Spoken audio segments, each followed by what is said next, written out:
היי לכל האימהות השוות, ואיזה כיף שהצטרפתם אליי לעוד פרק בפודקאסט אימא שווה. הפודקאסט האולטימטיבי לאימא שרוצה לשים את עצמה בטופ. השבוע בא לי לשתף אתכם על ככה שיחה מעניינת שהייתה לי עם אחת המתאמנות שלי, מתאמנת באמת סופר חזקה. היא התאמנה אצלי בסטודיו עד שבוע 39 שלה להיריון. בשיחה כזה דיברנו על ההבדל בגוף, בכוח ובנפש, בין ההיריון הזה, שבו בעצם היא התאמנה אצלי בסטודיו והתחזקה, לעומת ההיריון הקודם שלה, שהיא באמת לא הייתה פעילה בכלל, והיה לה בצקות, וממש כאב לה והיה לה קשה. היא סיפרה לי על התחושה הכיפית הזאת, שהיא באה, שהיא יוצאת, שהיא מתלבשת, שהיא פשוט עושה משהו עבור עצמה, עבור התינוק שלה, וגם תכלס עבור הבריאות שלה. אני סיפרתי לה שאני התאמנתי בשתי הריונות שלי, גם אצל ליאו, בהיריון עם ליאו וגם בהיריון עם ארי, עד איזה חודש שמיני בערך, וילדתי את שניהם, ברוך השם, לידה טבעית, בלי אפידורל, גם הלידה עצמה הייתה בטוב, גם ההחלמה מהלידה, באמת הרגשתי שהגוף שלי היה מאוד מאוד חזק ללידה, בעקבות ובזכות האימונים. אבל אני חושבת שמצד שני, אחרי הלידה עצמה, הרגשתי סוג של לחץ, מעין עיניים שבודקות אותי, האם כבר חזרתי לעצמי. ויש גם את כל המשפטים האלה שכביכול נאמרים בצורה חיובית ובטוב של וואו, את לא נראית כאילו ילדת. תוסיפו לזה גם את הגלילה ברשתות החברתיות, שאת בלילה יפה בין הענקות, ואז את נתקלת כזה בפיד באימהות שחזרו לג'ינס, שבוע אחרי לידה, ואני כזה שם עם תינוק חדש בלידה הראשונה, שזה היה ליאו. ובלידה השנייה גם תינוק חדש בעוד פעוט בן 1.5 שנה בבית, עם גוף שתכלס עברנו סוג של טראומה בלידה. הגוף עצמו עבר סוג של טראומה, עם הורמונים משתוללים, עם שינוי, ופתאום צריך להסתגל לעצמי החדש הזה שנהיה.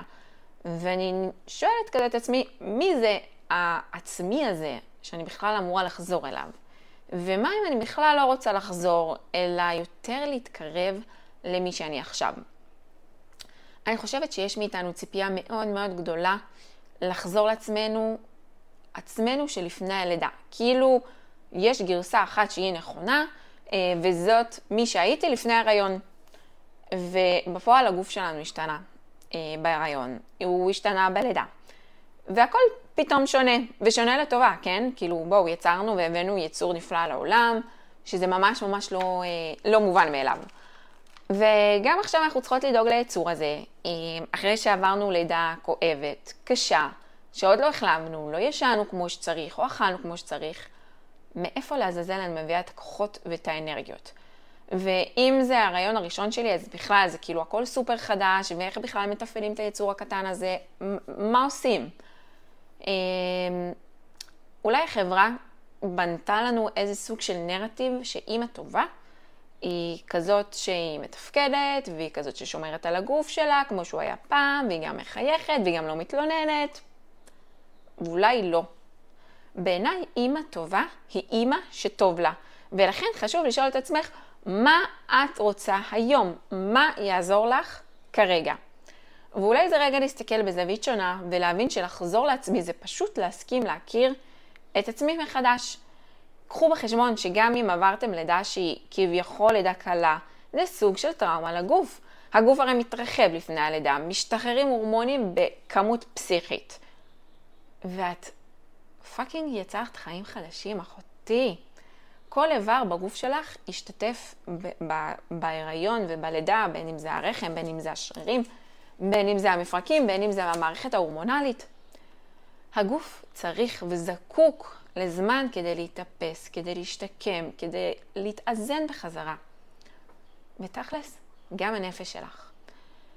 את רוצה להטעין את עצמך באנרגיה שהיא טובה. שתדעי שמותר לך להוריד את קצב הציפיות מעצמך, ולתת לעצמך מקום וביטוי לדברים שאת רוצה כרגע, ונכונים לך כרגע. כמו שדיברנו בפרק הקודם על כזה דברים לא קורים כאן ועכשיו, זה פרק וזה תהליך שהם מופלאים וקסומים וחשובים בפני עצמם. ואולי חזרה לג'ינס שלפני הלידה היא לא כזאת חשובה, לעומת החזרה לחיבור עם עצמך. מה שלי עזר כחלק מההחלמה, וגם זה לא מקום שאילצתי את עצמי, אלא זה תנועה. אני מאמינה בכוח של תנועה, אבל אני חושבת שהיא גם צריכה להיות בעדנו ולא נגדנו.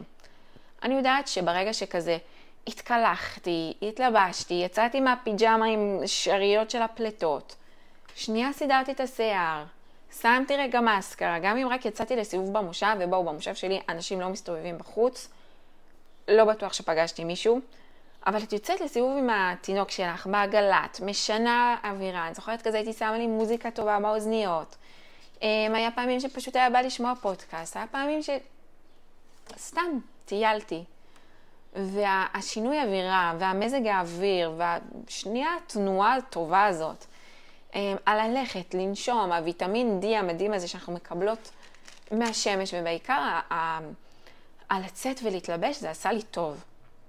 ועל הלכת, ועל הנוע, ועל הזוז. ותכלס, הילד שלי היה נרדם הכי טוב בעגלה, אז כאילו, למה לא?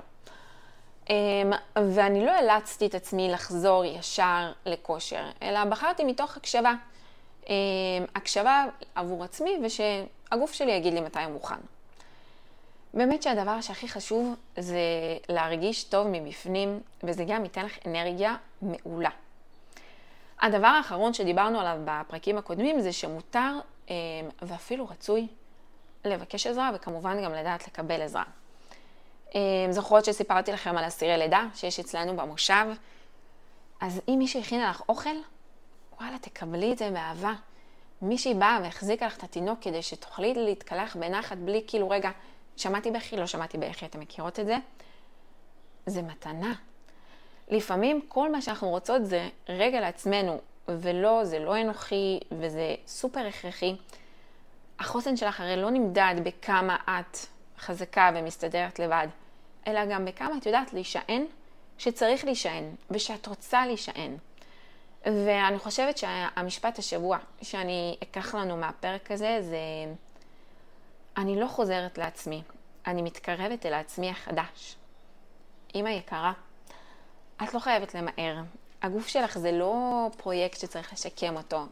תכלס זה הבית שלך. ואם את תתני לו מקום ונשימה והקשבה, הוא יחזיר לך אהבה וכפול מזה. וואו, איזה פרק. ובנות, אם הפרק הזה דיבר עלייך, אז תשלחי אותו הלאה לאמא אחרת. תעבירי את זה הלאה, כי מישהי בדיוק עכשיו שואלת את עצמה אם היא מספיק. ואת, אחותי, את שווה בדיוק כמו שאת. לא מושלמת, שווה. ניפגש בפרק הבא.